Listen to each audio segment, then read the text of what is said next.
আজকের ভিডিওটা করার সময় মনটা বারবার কেঁপে উঠছিল, কারণ এটা শুধু একটা জায়গার সৌন্দর্যের গল্প না, এটা একটা পরিবারের আতঙ্ক আর অপেক্ষার গল্প। নড়াইলের লোহাগড়া উপজেলার ইতনা ইউনিয়নের দক্ষিণ লঙ্কার চর খেয়াঘাট, যে জায়গাটা এখন মিনি কক্সবাজার নামে ভাইরাল। মধুমতি নদীর বুকে গড়ে ওঠা এই চরটায় প্রতিদিন হাজার হাজার মানুষ ভিড় করছে।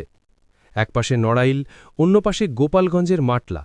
দুই জেলার মানুষ পরিবার নিয়ে এখানে ঘুরতে আসে, আনন্দ করে, ছবি তোলে।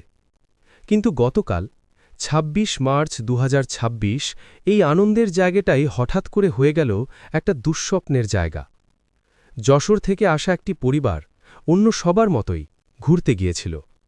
তাদের সঙ্গে ছিল ১১ বছরের ছোট্ট মেয়ে তসনিমা। ঘোরাঘুরি শেষে যখন তারা ঘাটে ফিরে আসে, তখনই বুঝতে পারে তসনিমা নেই। এক মুহূর্তে সবকিছু বদলে যায়।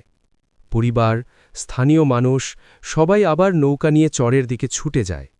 প্রতিটি কোণা খুঁজে ফেলা হয়। তারপর ডাকা হয় ডুবুরি, ফায়ার সার্ভিস।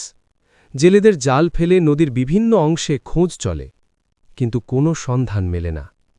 আজ সকাল থেকে আশেপাশের গুরুত্বপূর্ণ সড়কের সিসিটিভি ক্যামেরা পর্যন্ত চেক করা হয়েছে, কিন্তু সেখানে কোনো ক্লু নেই।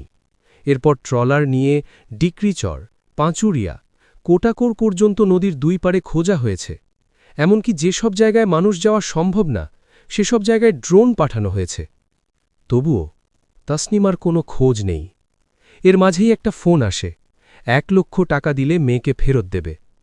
কিন্তু পরে জানা যায় এটা ছিল সম্পূর্ণ ফেক কল। একটি অ্যাপ দিয়ে করা হওয়ায় সেই ব্যক্তিকে শনাক্ত করাও প্রায় অসম্ভব হয়ে গেছে। ভাবতে পারছেন একটা পরিবার এখন কেমন সময় পার করছে?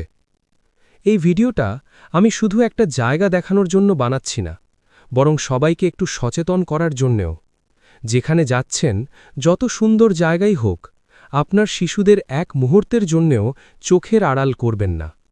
আর তসনিমার জন্যে আমরা সবাই দোয়া করি, আল্লাহ যেন তাকে দ্রুত তার পরিবারের কাছে ফিরিয়ে দেন। এই গল্পটা এখানেই শেষ না। আপডেট পেলে আমি অবশ্যই জানাবো।